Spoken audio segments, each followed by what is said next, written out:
Hello बच्चों, स्वागत है आपका हमारे चैनल एडू गुरु में। और आज हम लोग वृत्तों से संबंधित क्षेत्रफल से जो सवाल हमारे शेष थे उनको हमको पढ़ना है।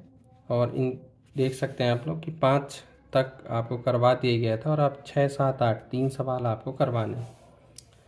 तो चलिए हम लोग शुरू करते हैं। छठवां देखिए, यदि भुजा ए बी सी डी भुजा 14 सेंटीमीटर का एक वर्ग है। ये ए बी सी डी क्या है? एक 14 सेंटीमीटर का वर्ग है। ठीक है, तो कह रहा है कि एपीडी और बीपीसी दो अर्धवृत्त हैं, तो दो आपको अर्धवृत्त भी दे दिए जाते हैं। तो कह रहा है छायांकित भाग का क्षेत्रफल बताओ। तो देखो, एक तो आपको वर्ग दिया है ये जो 14 सेंटीमीटर का है, और यहाँ से दो अर्धवृत्त दिए जाते हैं, एक ये है, दूसरा इसी से जुड़ा ये है। तो फिर आपको यहाँ का ये क्षेत्रफल चाहिए आपको। ठीक है,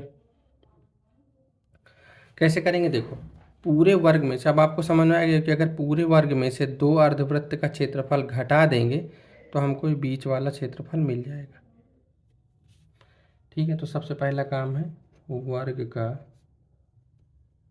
क्षेत्रफल। ये होता है भुजा स्क्वायर यानी 14 का होल स्क्वायर यानी 196 इतने सेंटीमीटर स्क्वायर। फिर निकालेंगे हम अर्धवृत्त का क्षेत्रफल।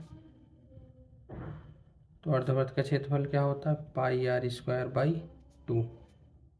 ठीक है, तो यहाँ से लिख देंगे 22/7 आर स्क्वायर। अब देखिए इसकी त्रिज्या कितनी होगी, जब ये व्यास ही इसका 14 है, त्रिज्या कितनी होगी? 7। तो 7 × 7 लिख दें और इसी में 1/2 भी लिख दें। तो एक साथ से एक साथ कट जाएगा, ये 11 आ जाएगा, 11 सत्य कितना हो जाएगा? 77 सेंटीमीटर स्क्वायर। इस तरह के दो हैं। अब क्या करेंगे, यहाँ से लिख देंगे छायांकित भाग का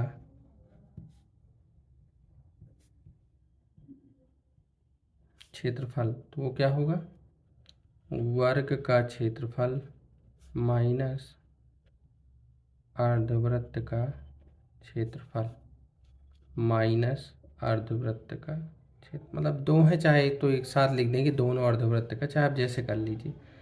196 माइनस 77 माइनस 77 जब घटाएंगे तो यह आएगा 42 सेंटीमीटर स्क्वायर। इस तरह से ये वाला छठवां सवाल आपका हल होगा, जिसमें एक वर्ग के अंदर दो अर्धवृत्त दिए हैं और बीच का जो भाग है उसका क्षेत्रफल आपसे पूछा जाता है।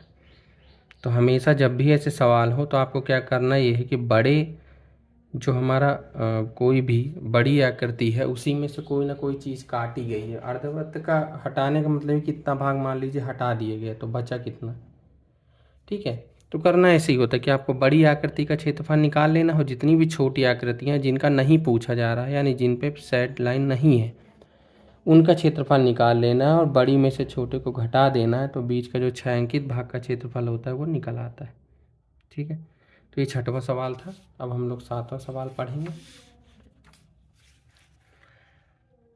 7वें में देखो, एक चतुर्थांश OPBQ के अंदर एक वर्ग है। तो देखो, चतुर्थांश का मतलब ये होता है कि वो जो कोण है ना वो 90 डिग्री है। 4 खाने होते हैं पूरे सर्किल के, तो एक चतुर्थांश ही हो गए। इसके अंतर्गत ना एक ये वर्ग है, यहाँ पर दिया AOCBQP। ठीक है, तो कह रहा है कि इसका क्षेत्रफल बताओ। तो ये आपको दिख ही गया होगा कि अगर हम चतुर्थांश का निकाल लें पूरे का और इसमें से ये वर्ग का घटा दें तो हमको पूरे छायांकित भाग का क्षेत्रफल मिल जाएगा। ठीक है, सबसे पहले तो ये करना है कि आपको इस चतुर्थांश का निकालना है। ठीक है, तो सबसे पहला काम तो यही है कि चतुर्थांश का क्षेत्रफल वो कितना होगा? θ/360 into pi r square. Theta है 90/360 इंटू पाई का वैल्यू देखो यहाँ पर दिया है कि 3.14 ही यूज करना है, तो वही करेंगे। और अब बचता है आर स्क्वायर। तो आर तो देखो अभी हमने निकाला नहीं है, तो सबसे पहले तो आर को ही फोकस करिए। तो देखो यहाँ पर कुछ चीज़ दी हुई है आपको, OA दिया है 20 सेंटीमीटर। तो अगर ये 20 है तो ये भी 20 होगा, तो ये हमको निकाल लेना है, क्योंकि वर्ग का हर एक कोण क्या होता है? 90 डिग्री होता है। तो यहाँ भी ले लेंगे त्रिभुज AOB में तो ओ बी का स्क्वायर बराबर क्या हो जाएगा, ओ ए का स्क्वायर धन ए बी का स्क्वायर, यहाँ से लिख भी देंगे पाइथागोरस प्रमेय से। तो ओ बी का होल स्क्वायर ओ ए का हो गया, यानी 20 का स्क्वायर धन 20 का स्क्वायर। ठीक है, तो ये क्या हो जाएगा 2 और 20 का स्क्वायर ओ बी का स्क्वायर। तो ओ बी क्या होगा, 20 का स्क्वायर बाहर आ जाएगा, 2 में रूट आ जाएगा, तो ओ बी जो आएगा वो 20√2 आएगा, ये वाली भुजा। तो ये भुजा जो होगी ये क्या है, एक वर्ग का विकर्ण की भी लंबाई है और ये वृत्त की त्रिज्या भी है, तो त्रिज्या को यही लिख लेंगे ऐसे। जब आप इसको पूरा हल करेंगे तो यहाँ से आएगा 4 और इसको काटेंगे तो ये आ जाएगा 628 सेंटीमीटर स्क्वायर। ठीक है, अब हमको क्या करना है, वर्ग का क्षेत्रफल निकाल लेना है। तो वर्ग का क्षेत्रफल क्या होगा, भुजा का होल स्क्वायर, यानी 20 का होल स्क्वायर मतलब 400 सेंटीमीटर स्क्वायर। फिर क्या करेंगे, यहाँ से निकालेंगे छायांकित भाग का क्षेत्रफल। तो छायांकित भाग का क्षेत्रफल क्या होगा, पूरे चतुर्थांश का क्षेत्रफल माइनस वर्ग का क्षेत्रफल। तो 228 सेंटीमीटर स्क्वायर ये आपका आ जाएगा छायांकित भाग का क्षेत्रफल। ठीक है, तो इस तरह से हम लोगों का ये 7वां सवाल लगेगा, जिसमें से एक चतुर्थांश के अंदर आपको एक वर्ग दिया जाता है और बाकी भाग का क्षेत्रफल पूछा जाता है। ठीक है, अब हम लोग आगे बढ़ेंगे 8वें सवाल की ओर, जिसमें से हमको वृत्तखंडों का क्षेत्रफल पूछा जाना है और ये आपको आना चाहिए, क्योंकि त्रिज्यखंड का क्षेत्रफल निकालना आसान होता है। थीटा पान 360 इंटू पाई आर स्क्वायर ये कर देंगे, लेकिन वृत्तखंड का क्षेत्रफल कैसे निकालते हैं पहले तो थोड़ा सा इस पर चर्चा कर लें हम। देखो, वृत्तखंड ये होता है कि वृत्तखंड जीवा से बनता है, जैसे एक जीवा ये खींच दें तो ये हो जाएगी लघु वृत्तखंड है, और जो बाकी बचा वो दीर्घ वृत्तखंड है।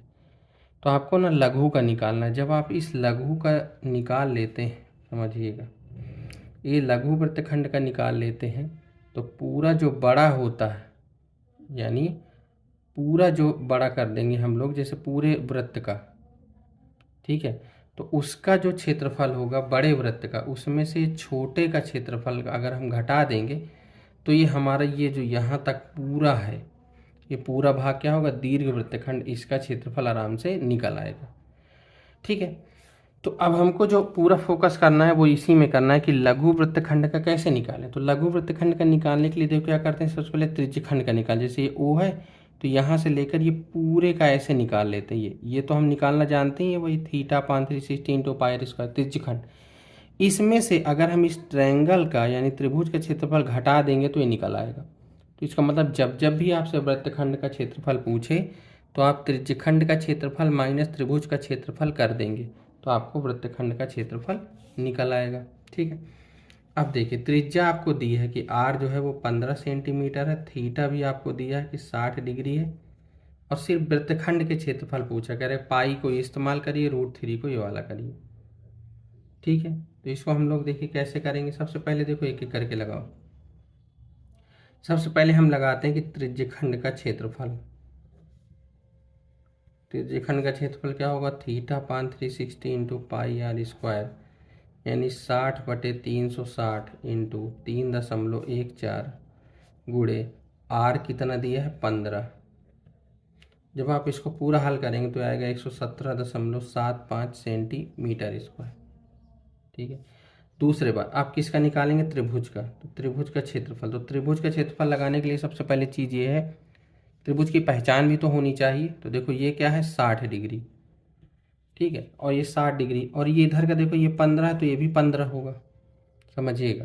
तो जब ये 60 देता है तो हमेशा समबाहु त्रिभुज ही बनता है, क्योंकि ये 15 होती हैं तो ये दोनों कोण भी बराबर होते हैं। अब जब तीनों कोण का योग 180 है, ये 60 घटा देंगे तो बचा 120, 120 में दोनों बराबर तो ये भी 60-60 के हो जाते हैं। ठीक है, तो ये हो जाता है समबाहु, और समबाहु त्रिभुज का क्षेत्रफल क्या होता है, √3/4 भुजा स्क्वायर। तो √3/4 भुजा कितनी है इसकी 15 का स्क्वायर।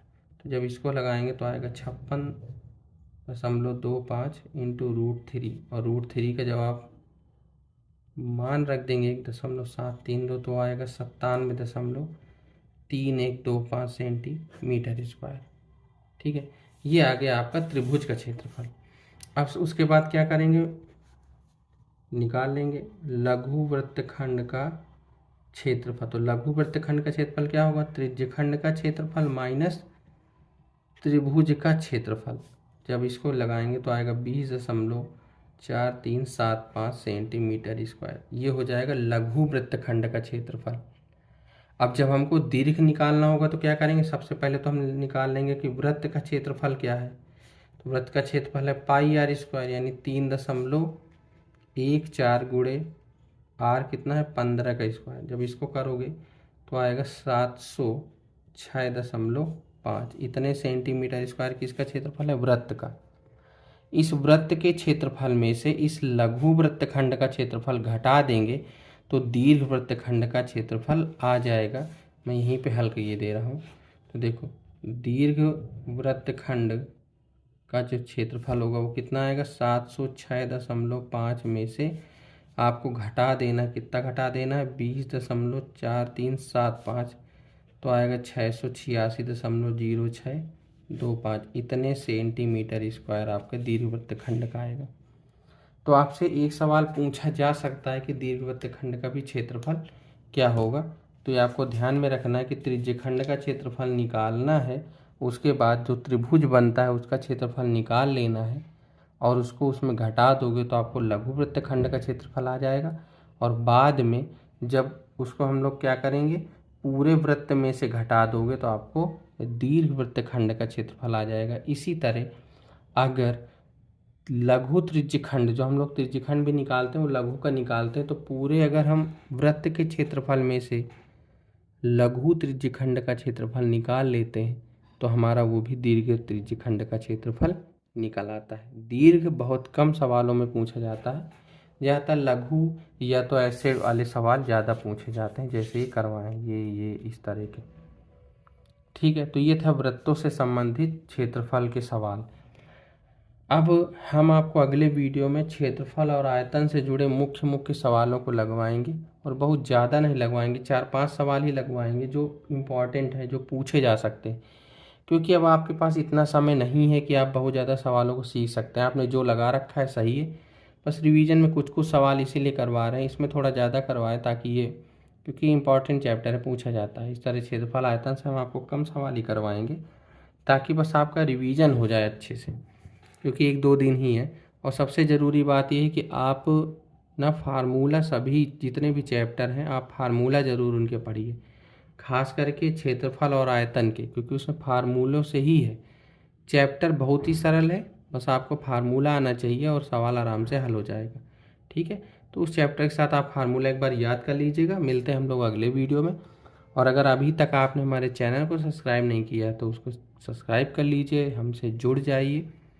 ठीक है, आपको तरह तरह के गणित के वीडियो मिलेंगे। कक्षा अभी हम लोग शुरुआत किए हैं कि आपको बोर्ड परीक्षाएं, इसलिए हमने एक सीरीज चला दी कि जो भी हर चैप्टर के मुख्य सवाल हैं उन तक आप तक पहुंचाया जाए, आपको रिवीजन करवा दें। ठीक है, इसके बाद जब आप 11th में पढ़ेंगे, चाहे यूपी बोर्ड हो या CBSE, तो आपको एक सवाल के वीडियो हमारे चैनल के माध्यम से प्राप्त होंगे। ठीक है, हो सकता है इसमें सवाल ज़्यादा होते हैं तो हम थोड़ा समय वीडियो का बहुत ज़्यादा ना हो कि आपको बोरिंग हो, इसलिए हो सकता है थोड़ा तेज़ भी पढ़ाएं। लेकिन जब आगे आपको वीडियो जो प्राप्त होंगे एक सवाल की, एक एक्सरसाइज के, बहुत ही आसान भाषा में और बहुत ही आपको कम समय में बहुत अच्छे से समझा करके पढ़ाया जाएगा।